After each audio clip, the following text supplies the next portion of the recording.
Welcome to the Girl Dad Show. Welcome to the Girl Dad Show, a professional parenting podcast. Each month, I interview entrepreneurs, leaders, and professionals who are balancing parenthood, life, and profession in the hopes to learn what it takes to be an amazing professional parent. Thank you for tuning in to another episode of the Girl Dad Show. Today, I had Bryan Franklin on the show, a executive coach. I like to call him a performance coach. I mean, this guy is just an incredible coach. Even during the podcast, I was getting so much insight and philosophy from him, and you could tell why he's so successful at doing it.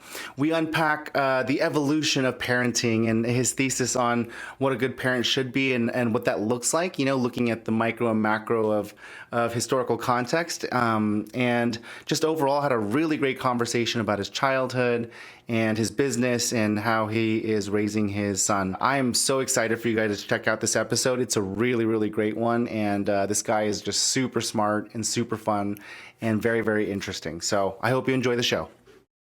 Bryan, thank you so much for joining me on my show today. It's my absolute pleasure. When you asked me to come on the show and we were already jamming on these topics, it just felt like the natural thing. Totally, right? I loved our first conversation. I've been thinking about our conversation, have been so inspired ever since, and I can't wait to talk to you for the second time, but on the show. It's going to be so great. So let's dig right into it. Why don't you tell the listeners what you do for a living? Yeah, so I'm an executive coach, and I've been coaching CEOs and founders in Silicon Valley for over 20 years, 22 years now, which it's getting to be a long time. I always used to be younger than my clients. Now I'm older than my clients. I'm through that transition. In that time, I've helped 9 companies scale from startup to over $1 billion in revenue. I was Reid Hoffman's coach at LinkedIn for 5 years leading up to their IPO. So I've seen a lot of rapid scale, written a book called The Last Safe Investment about how to invest in yourself. And I just am here to maximize everybody else's experience and access to what they want. That's amazing. I love that story and trajectory, but I didn't know that you were usually younger than your clients. Yeah, well, I was 27 when I started coaching. What? And I would walk in and I would be introduced to a 55-year-old CEO of a startup. And and this kid would walk in. And by the way, I was 27. Looks wise, I was like going on 13. I know what you mean. Okay, you're painting the picture. I was not a mature looking 27. Some would say not mature in many ways. So I figured I had like 30 seconds to not have the CEO say, "Get this kid out of my office." Yeah. I used to open the relationship with the sort of going to the hardest thing to say or hear. That was true. And starting with that. So like I'd be introduced and I'd say, hey, nice to meet you. So I understand the board is looking to hire your replacement. I'm wondering if you know why that might be. That would be my first, so that we could get past the idea of what's this kid doing in my office and onto something else. But I don't have to do that anymore. Now I can be like a little more, gentle with the introduction, and I'll just find out what's going on and see how I can help. And do you think that has a lot to do with the age, or you think that's part of the age and part of experience? And because you've done a lot more than executive coaching, right? I mean, we only dabbled a little bit into it the last 15 minutes of our last conversation, but you think it's a little bit of both? I think it's both. Yeah. When I was younger, I felt like I had something to prove, but I wasn't wrong. I did have some, but I also felt like it. So I was coming in with that having to prove something energy, and I don't have something to prove anymore on that, on that front. So when did that happen for you? Was it after kids, or was it a certain age? It was not. The kids didn't do all of it. There was still some left. It was actually. So I've been married twice. I just celebrated my 10-year anniversary of my. Congratulations! Thank you for my second marriage. And when my first marriage fell apart, I realized that most of what I thought about how life wasn't accurate. Like I kind of thought I was winning, and then I had to come face to face with the fact that I was losing, and I had been doing a lot of pretending that things were okay when they weren't okay. Are you talking about professionally or personally or both? Well, as a coach, it's hard to separate those. So personally, for sure, but my job as a coach is to understand you, what you want, what you're trying to accomplish, and why you might not be accomplishing it. What's in your way that you don't see from from making your dreams come true. And there's no way that like falls into this neat little bucket called professional, right? It's everything about your conclusions about reality itself, who you are, why you're here, what you're doing, why people do the things that they do, how people react to you, the unconscious ways that you influence people to either be your ally or to be an obstacle, like what's going on with you, what's your entire experience and what generates that. All of that is my professional sort of theater. So when I have a personal revelation, it immediately impacts my professional work. And if I realize, I had felt insecure in my relationship or in some personal domain, then I start to see, once I realize I don't have to have that insecurity anymore, I can now see that insecurity for what it is in other people, even when it's expressed through their professional decisions. Got it. It's sort of that's how it all kind of flows from one to the other, if that makes sense. It's very pervasive, it sounds like. You're able to live it almost porously, like taking insights from this side to this side, this side to that side, and kind of wash it back and forth and stitch the parallels together. Yeah. So just to kind of, I want to hop, skip, and jump and then come back to this, but so when did you have kids between this journey? So 27-year-old coach, and then when did the kids come in? So it's kids singular. My son's name is Spencer. Nice. I hope I'm still qualified for the Girl Dad Show, even though I'm a boy. Absolutely. I'm a boy dad. Yes. I'm sure you get that before, but Spencer, who definitely identifies as boy and uses the he, him pronouns, he's 17, so is 2004, and I was 33, so your quick at math listeners can figure out my age and stuff like that, but and that was my first wife, so my first wife is his mom. And he was about 4 when we got divorced, which was, as you could guess, the hardest part of that experience was feeling like I was letting him down, basically. And he's amazing. I absolutely adore our relationship, and he's just an incredible young man. Yeah, that's awesome. And then did he understand, at 4 years old, you probably had some inkling of what you did for a living, right, at that point? Oh, yes. In fact, from time to time I'd be called to speak on stage and teach entrepreneurs or give a motivational speech or that kind of thing. And I was at a conference with 300 or 400 entrepreneurs in the audience, and I was giving some lecture on some entrepreneurial concept. And he said that he wanted to speak at the conference, and so I said, "Oh, wow!" So I said he was like maybe 5, maybe.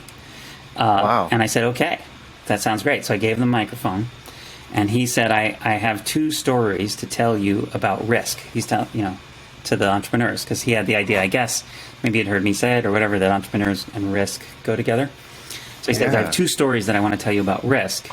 And he said, the first is that I had a dream and I was being chased by a many-eyed monster on a bicycle.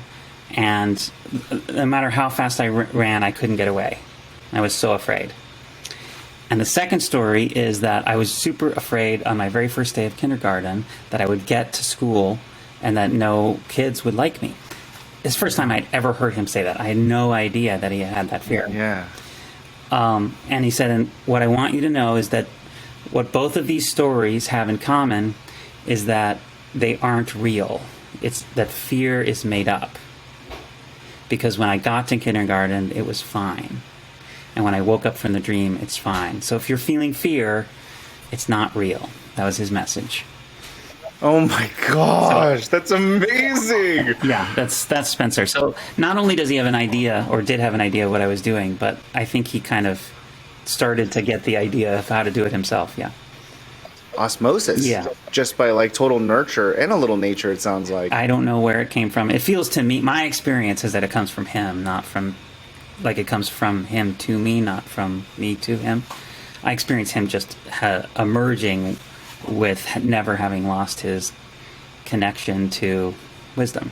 It's amazing. And it's very, very insightful for such a young age. I have to ask, what is he doing now? So he is actually doing an internship at a company that's developing the very first carbon negative jet fuel. And he's researching the different prices and uses and sources of jet fuel in all sorts of different industries.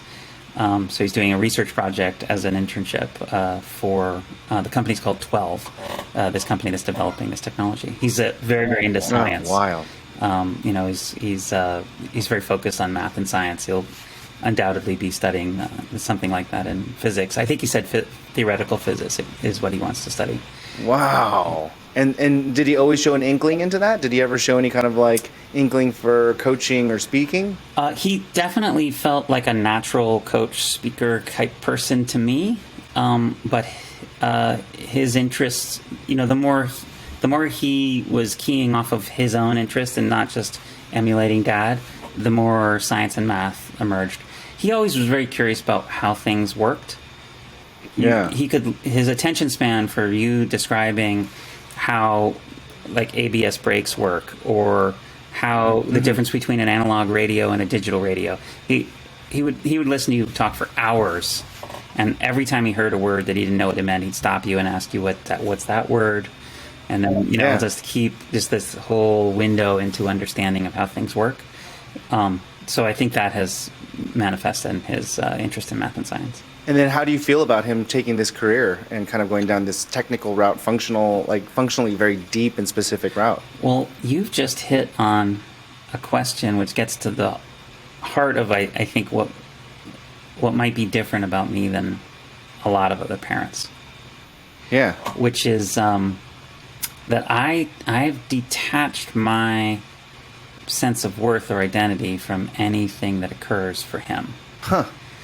So the only feelings I have about his choices are whether or not they are likely to turn into what he hoped they would. In other words, if he makes a choice which I think isn't going to turn out the way he thinks, I have a concern and I'll share that concern with him. But if he makes a choice that does turn out the way that he thinks it will, then I'm happy regardless of whether that would have been my choice. Yeah, I mean, I have many examples of this, but yeah. So, I mean, I'd love an example for sure, but just to get my mind wrapped in the right direction of what you're saying, are you saying like you're more interested in him figuring out what he thinks is successful for him and then what that delta looks like, and then basically just being, for lack of better words, a coach? Kind of. And helping him find his path, essentially. Even that is a little more heavy-handed, helping him find his path. I don't think he needs help finding it. Got it. So it's even less than that. Yeah. And that's only if finding his path is something he's interested in. If he is not interested in finding his path, then that's okay. Does that make sense? Yeah, that's very, very different. It's very different than me, that's for sure. I have very, very clear, specific things that I want my kids to do and achieve. So that's amazing. Yeah. Why did you come to this conclusion and this philosophy? I mean, it's very, very unique and it's very cool. And I definitely want to unpack that. Well, when you asked me to come on the podcast, I'm like, I've got some juicy stuff to talk about. I know this is, different than a lot of people do it, but, well, I think humanity in general is evolving. I think that, like, if you zoom out to thousands of generations, we're generally evolving as a species into something better than we used to be, and if we continue to do that, I think we're going to turn into something better than we are now. More loving, more whole, more happy, more self-empowered, more self-generative, more harmonious with each other. I just believe that generally speaking, we're on that kind of trajectory. And I think the main way that we're evolving in the short term is in our belief systems. So I think each generation has an improvement to their belief systems from the previous generation. And we don't even have to look that far in our rearview mirror to see a generation that believed that showing love to a child would spoil them, and that that physically harming them was a good way to teach them a lesson. So I think our current ethos, belief systems, are an improvement over that. I think the improvement's going to keep going, and it's kind of like evolution's kind of like a relay race to the moon for ants. Each little ant has their little distance that they can grow and better themselves, and then they pass the baton. So if you were to expand or grow or evolve your belief system beyond the capacity of mine, I would cease to be able to understand your choices. Does that make sense? Yeah.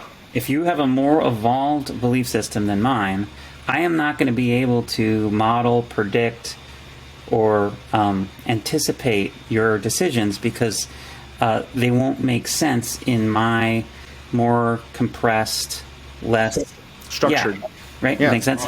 Just like if you have a low res picture, you can't describe a detail that you can only see in the high res picture. Totally. And so unless you opt out of evolution, you have to get to a point where your parents don't understand you.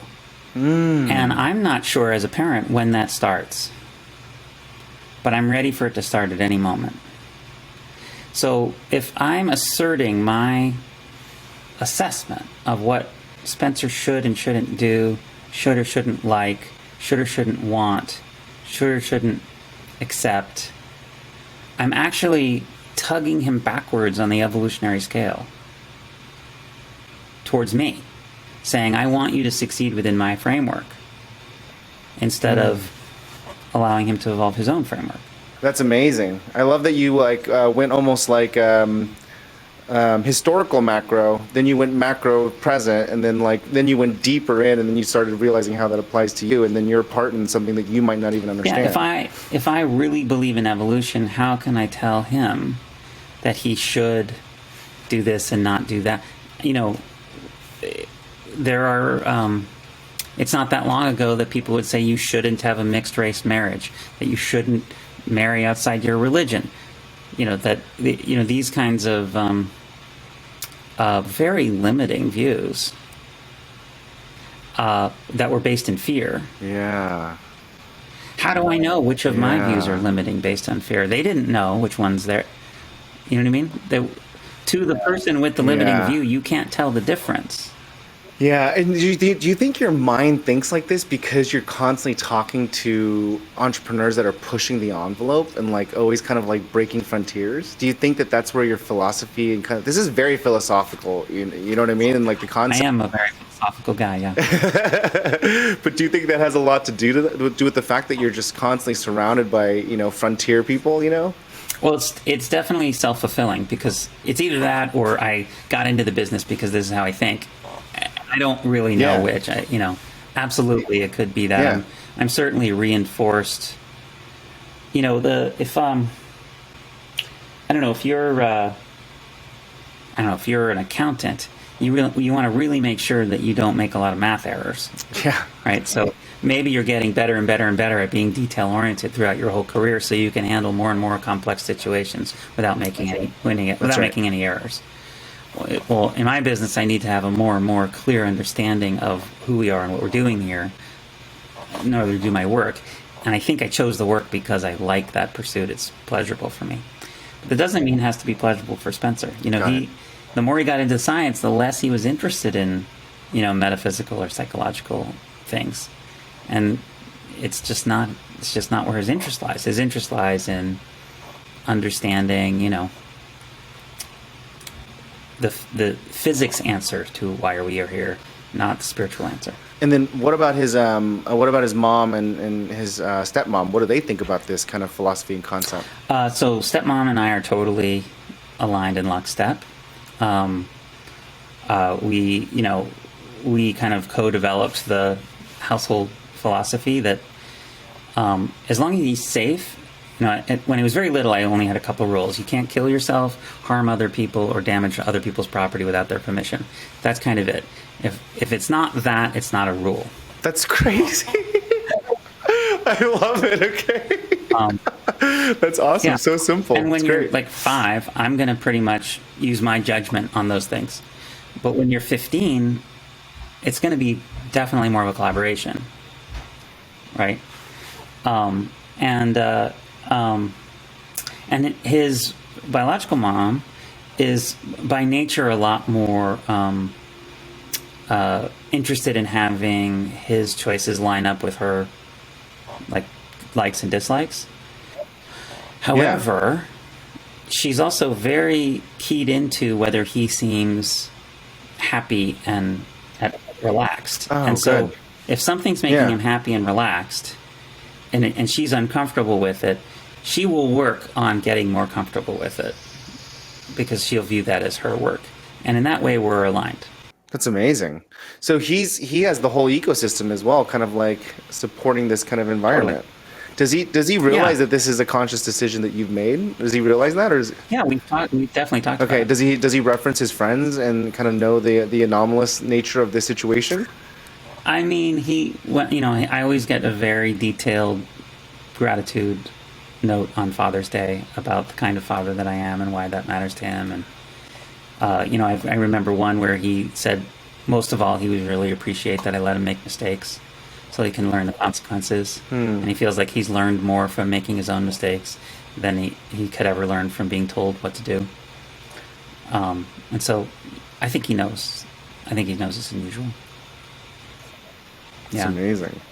It's amazing. And so as you think about Spencer, and I'm like, kind of earlier on in my dad career here and my professional career, actually. So a little bit of both. So I'm kind of asking more for a kind of like feedback and advice here. But would you say that that's like the barometer of success that you've created as it relates to being a dad and as a parent? Close. So when his mom was pregnant with him, she and I sat down and we said, okay, how are we going to parent? How are we going to evaluate ourselves as parents? Let's get on the same page. And we decided that there were 3 beliefs that we wanted Spencer to have. And we were going to judge our parenting based on those beliefs, and only those.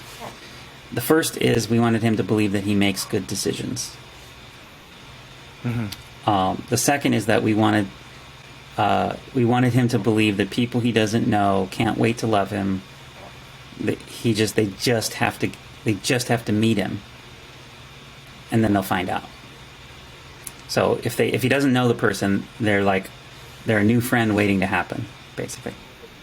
And then the third is there are some things you can do, and there's some things you cannot do. But in the middle, that gray area where you're not sure you can, you always can. You just have to learn what's the proper sequence. So there's can and can't, and then that gray area is always a can. If you're not sure, you can. And those are the 3 beliefs. So that's how you asked, our sort of how do we measure our success? That's how we measured our success. And before he could talk, he'd bump his head or something, and we'd say, oh, well, that's what happens when you do that. We wouldn't rush to try and save him from the experience. It was like, well, that's that decision. That's how that turns out. And it was quite natural and organic for us, actually. And then he's dyslexic, like his father. And he was starting to struggle in school because reading was very challenging. And right. And so he started to struggle in reading, and then he started to struggle in other aspects of school. And then the teachers at the school, this is like first grade, started to relate to him as a struggling student. And then the peers started to relate to him as a struggling student. And then he started to relate to himself as someone who couldn't do things. So we saw this happen over a few months. And so we had a lot of conversations together about it. And I said, that there are other schools that are not this school that specialize in teaching different ways that might be more compatible with someone who's dyslexia, like I do and like you do. And if you want to see one of those other schools, we can go. And if you want to go to one of those other schools, you can choose whether you want to go to second grade or do first grade again. And here are some of the things that might, just so while you're making the choice, like you might be a different age than the other kids if you do first grade again. You might be older than everybody. So you might not fit in that same way. When people talk about how old they are, you're going to have to say that you're a different age than they are. And if you keep on going and you're still struggling with the reading, you might find that things are easier for the other kids for a while and harder for you. The same thing is going to be harder for you to do than them. So we talked about it. We went and visited a classroom, and he decided he wanted to go to the different school and he wanted to repeat first grade. And so that's what he did. And so that's a manifestation of, we want him to know that he makes good decisions. And so part of that is really trusting that he knows what's best. Does he remember that? Yeah. I was going to say, like, that's really interesting, because if you have these kind of conversations from the get-go and you, like, are talking to him at such an early age, he's growing up with that kind of notion and environment and understanding, and you're, like, expecting him to understand it, And so I look at my kid right now who's, like, 5, and I'm like, yeah, I think she's, like, the cusp. Like, she might have some understanding of that, right? And I can see my wife also, like, explaining things to her, like, about she's a lot more patient than me, right? And I think she's more along the lines of your philosophy than mine. So I can see her doing those things, and I can see her starting to put those thoughts together. But I wonder if we had started earlier, if like that potential of capacity, the potential and capacity to understand these things would have been bigger if we had just started earlier and just treated it as if it was normal to make those decisions and process information, right? In parenting and in business, now is the second best time to start. Right, that was very well said. Very well said. I love that. I mean, I do want to hop back a little bit, but I got to go now. I'm going to hopscotch and then go back to the very first part of the questionnaire here. But I want to know about your childhood. So now I kind of talked to you about you and your professional journey, and then I kind of talked to you about Spencer a little bit here. But now I'm curious where it all started. If we can kind of go back to the historical context here. How did you grow up? Yeah. So I'm the only father of my parents, of my mother and father, but I had 3 half siblings. My mother had 3 kids from a previous marriage, and they were sort of teenagers and rebellious at the time that I was in diapers, and so by comparison, I was quite easy to handle for them. I wasn't stealing the car, and so. They regarded me as an angel, and I never felt like I needed to push against them like in a rebellious way. I saw how destructive the rebellion was of my siblings, and it took a long time for them to repair their relationships afterwards in their adult life, my mom was one of the first executive coaches. I got the business through nepotism. She was very early to the career, but she was a high school dropout. So she was pregnant with my sister and going to a Catholic high school, and they didn't permit her to finish because it was embarrassing that she was showing. Oh wow. Yeah, and welcome to the 60s, right? Well, you're talking about like how just this short amount of time ago, these things were sacrilegious or taboo, and so you're literally like talking about it from experience, like viscerally. Yeah, that's amazing. Okay. And my dad was a Harvard MBA, so she had no high school diploma, and he was at Harvard MBA, and they represented these sort of extremes on the continuum between live for the moment, carpe diem, improvise, make it up as you go along, and plan, study, work. And I leaned, especially younger, more towards my mom's persona. I was not a good student. I was very casual about keeping any kind of promises I may have made as a child or, as a kid. chores were always a chore. You know, you would never ask me to do something once and then it would be done. That wouldn't have been my MO. But more than anything else, I absolutely knew that I was loved. I just knew that I was cherished. And then my sort of professional aptitude really came later, came about midway through college. I realized it was up to me to make the kind of impact I wanted to have, and that to do that I was going to have to try to be my best at something. And that life isn't about what you can get away with, but it's about what you can contribute. So I was like mid-20s by the time I had that shift of mindset, and that's when things really kicked into high gear professionally for me. It's awesome. Yeah, thanks for sharing that. I appreciate it. And then if I can ask, like, now that you're literally older and wiser, quite literally, right? Very literally older, yeah. Yeah. Well, yeah. What are you now measuring success as, based on that kind of epiphany you had in the mid-20s? Like, what's business success for you now? Well, business has been amazing. I'm certainly in the top 1% of the top 1% of all coaches in terms of earnings, and I have more incoming requests than I can say yes to. Unbelievable! Congratulations. That's really great. And I do no marketing or sales. I only answer emails when people say they'd like to work with me, and coach all day. I show up to calls like this, and I just respond to people. To me, there's a particular feeling when someone lets go of an idea that they should be something, and comes into an appreciation for that which they are, where who I am is glorious, and they realize that, like, who I am is glorious. And that moment where they previously weren't thinking that, and now that's the truth, is that's my moment. That's my purpose, is to try to work with people and have conversations with people so that they have that moment. And so business success for me is how many people are having that. Wow. That is not the answer I was expecting at all. That's fantastic. That's very cool. It almost sounds like you play kind of like a mission-driven role here with your executive coaching. Well, if you think about the reason why most founders started the companies that they started. Yeah. And it's going to be a mix of, I wanted to make a difference, I wanted to solve a problem, but also I wanted to prove that I could do it because some part of me was afraid that I couldn't.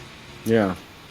And that part gets in the way of completing the mission of the startup if you don't transcend it at some point.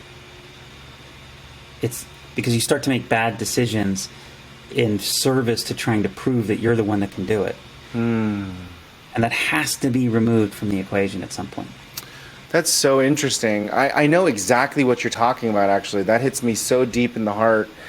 I actually look for that characteristic when I try to find people to work with, because I'm not an executive coach, but I'm on the operations side. I'm more of a doer, right? And I do consulting for doing, and I look for CEOs with that problem, founders with that problem, because I find that those people, I call it chip on your shoulder. They have something to prove, and they will literally, like, quite literally, like, walk the line to pushing themselves beyond the point of no return, past like physical harm, mental harm, to like achieve a goal, because they have something that's like haunting them, essentially, like making them move forward. And I just love that, because I know that those are the people that I can really like thrive and work with, and and I can help win, right? Because what they really sometimes need is just someone that can just like go get shit done with them, and I love that. I love to do things. I love to build things. I love to build systems and processes. And so when someone is like, hey, I don't care what it takes, we're going to do this, I'm like, awesome. We're going to see this system and process all the way through. Brilliant. You know what I mean? Like, it's so funny, because you're literally talking about something that I also look for, and you're saying that all founders have it. Oh no, it's definitely there, and it's in some degree. The problem, and I don't know if you've seen enough of these founders scale to 10 or 20 or 50 or 100 times their size. But when that happens, if the business grows bigger than the chip on their shoulder, they can't lead it anymore unless they have a different way of operating. Oh, wow. Because the size of the chip on their shoulder has them motivated to a degree. But then once they started to succeed enough that it's sort of proven, whatever they wanted to prove is proven, then that particular motivation is run dry. And they need an alternate motivation to keep going. Otherwise, the company implodes. Oh, wow. Wait, now, do you have any part in adding a new chip on these people? No, okay. I'm like, this sounds crazy to me. I'm like, wait, my mind is just blown here. So I can see what you're talking about, though, because eventually you're going to reach that success level that the delta doesn't make sense anymore, right? Where you feel like you've proven it in all the aspects that you qualify success, right? At a certain level. And then are you saying then you help them like navigate that process or transition out, or? Well, it's like changing the fuel from a motorboat to a sailboat. Got it. So motorboat fuel is very useful. You can go in any direction you want. You just lay on the gas. Yep. Although the faster you go, the less fuel you have. Yeah. The more successful you are, the less afraid you'll not be successful. Yeah. Right? And so the fuel literally drains. Sailboat works differently, which is in concert with the environment. You can't just go any which direction. You can't sail into the wind. If there's no wind, you're not going anywhere. But the Oracle 12-meter yacht is one of the fastest sailboats in the world. It can go almost 40 miles an hour in 40 mile an hour downwind. So it goes as fast as a motorboat. Wow. Although if you're on the deck, if you're going 40 miles an hour in 40 mile an hour wind the same direction, the wind on your face is nothing. Non-existent. Yeah. And it has hydrofoil, so it lifts up out of the water and it's gliding on top of the waves, no splashing. So the experience on deck is stillness, even though in real terms you're going 40 miles an hour over ground. And that different way of leading, that different way of designing your life and designing your company and working with your team is when you're motivated by surplus, by love, or by service. So surplus is, I've got an extra thing and you don't have any of it and I want you to have it. You know, when Richard Branson starts a new company, he's chairman or owns over 300 companies. When he starts a new company, he doesn't start a company because he's saying, God, maybe my dad will finally be proud of me if I start this 317th company. You know, it's not his motivation for doing it. Like Rupert Murdoch, who in his autobiography said when he made his first billion, he shook his fist at the sky in the backyard of his mansion. He shook his fist and he said, "Are you happy now?" Ostensibly talking to his deceased father. Yeah.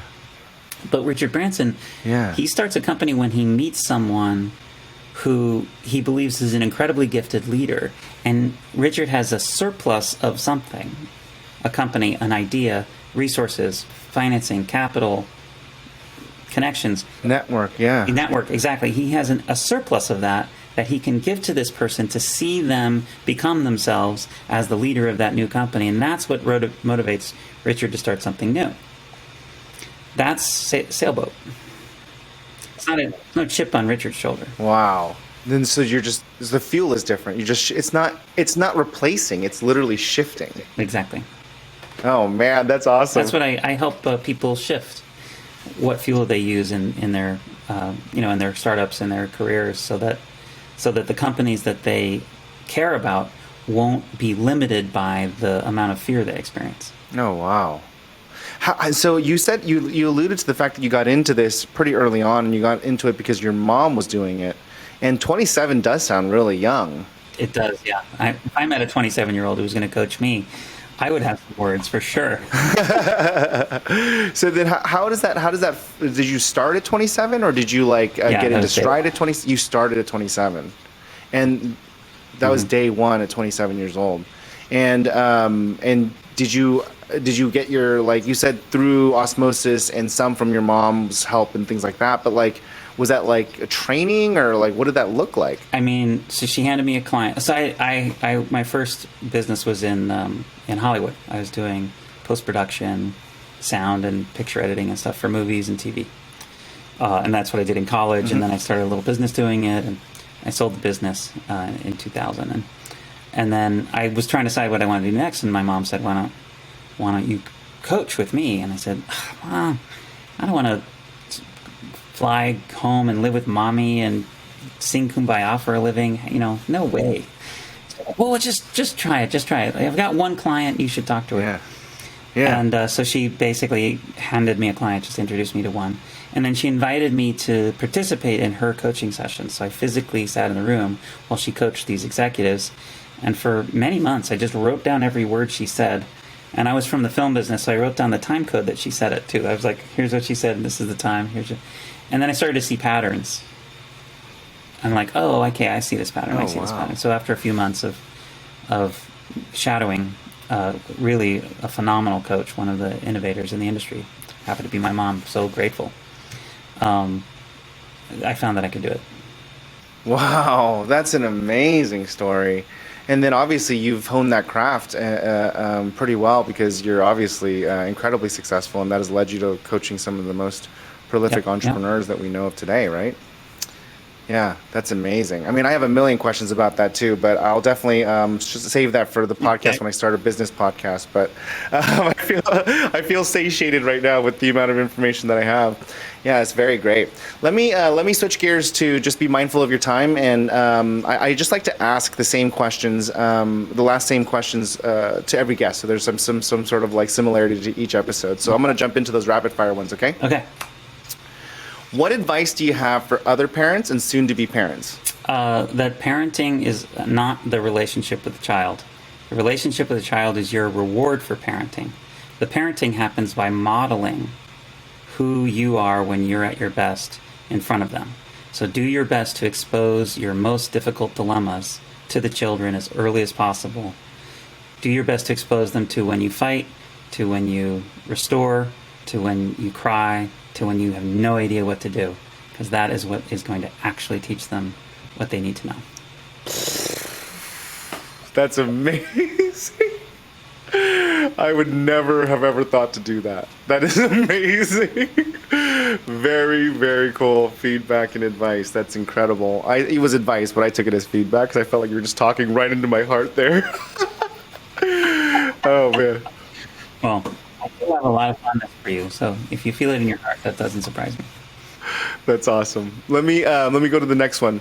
If you can go back and tell yourself one thing before having kids, what would you tell yourself? It's a good question. So, I would tell myself that that everything that I thought I was hiding, it is very plain for everyone else to see. So everything I thought I was able to hide is not hidden, and act as though everyone can read it like a billboard. That's what I tell myself. So I spent the first many years trying to appear like I had things together when I didn't have them together. Oh, wow. Yeah. That's a good piece of advice to yourself, but also to a lot of people. I mean, I think that's the reality, right? Like, parenthood is like, doing this podcast has been so eye-opening for me on that really, like, nobody really knows what they're doing, and we're all trying to figure it out, and so that's really sage advice. Yeah. Well, if you ask 100 parents, and you probably have, is it a good idea? Do you want your kids to lie to you? They would all say no. Yeah. Now exactly. ask the same ones. Okay, are you willing to say everything to your kids? Oh gosh, yeah. Most of them would say no. Yeah, that's right. So how are you going to model authenticity and honesty if you're not willing to tell the truth to your kids? Yeah, it's a very good point. It's a very good point. Very good, Bryan. What is the most surprising thing that you learned about yourself after becoming a parent? Just how resourceful I am. That preferences and sleep and diapers and inconvenience, it's just not a big deal. Yeah. It's just nothing. And that every aspect of parenting is there to be enjoyed. That's awesome. That was a surprise. I thought it was going to be a mix of these sacrifices and rewards, and it just hasn't been that.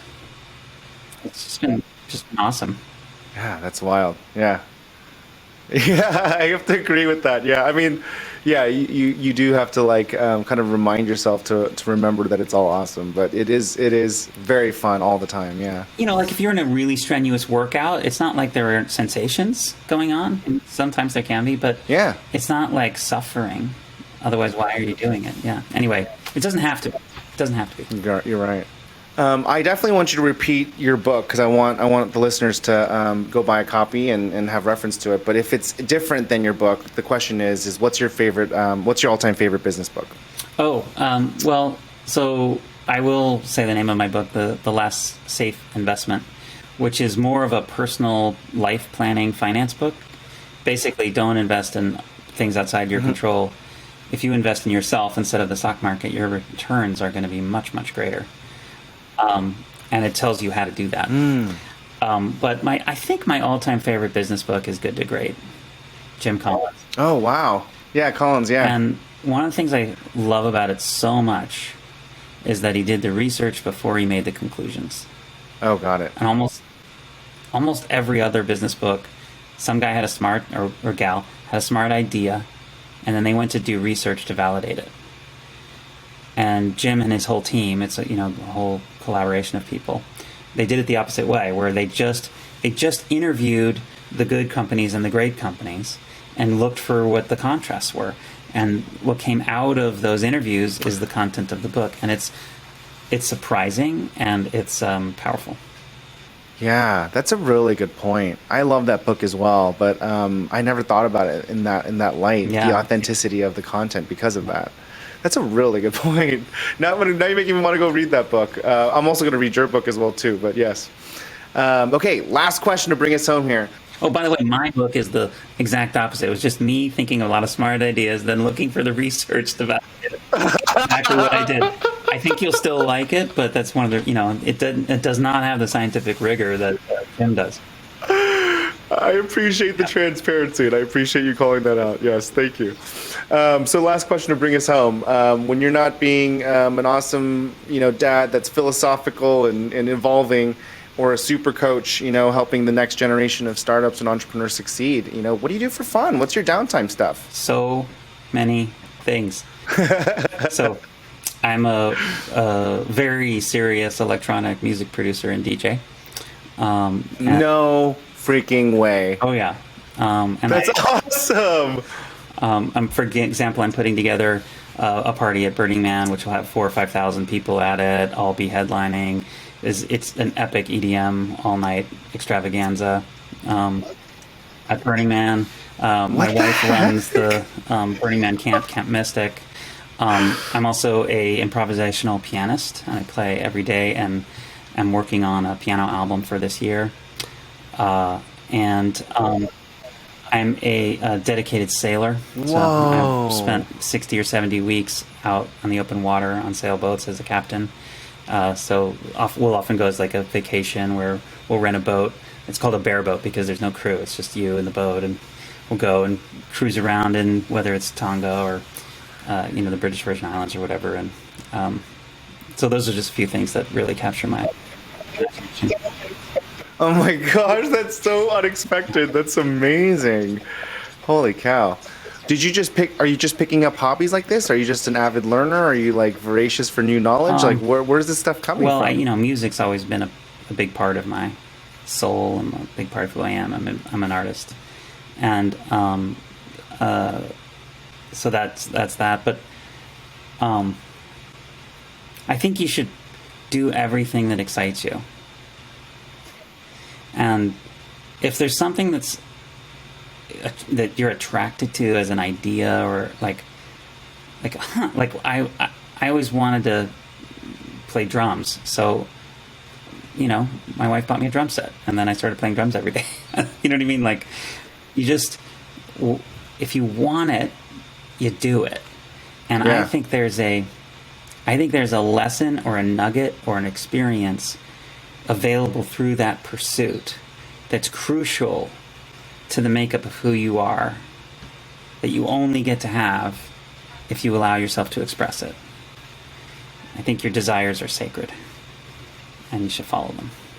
Amazing way to end the podcast. That was incredible, Bryan. Thank you so much for your time, your wisdom, your knowledge, all of your stories and your insights. I had a wonderful time. Thank you so much for this. I had a great time too, and thank you for assembling the dads and the parents who care about doing this well. It just touches my heart to be, with an audience of people who care about their children, who want to be the best parents they can be, and who also want to express themselves in business. And so thank you for doing what you're doing and for doing the work of assembling the audience. I appreciate you saying that. That actually means a lot to me. You got Thank it. you very much, Bryan. We'll talk soon, okay? Thank you for listening to The Girl Dad Show. Please take a moment to follow us on social media. You can find us at The Girl Dad Show on all major platforms. We look forward to staying in touch and keeping you up to date with all the new guests that are coming out.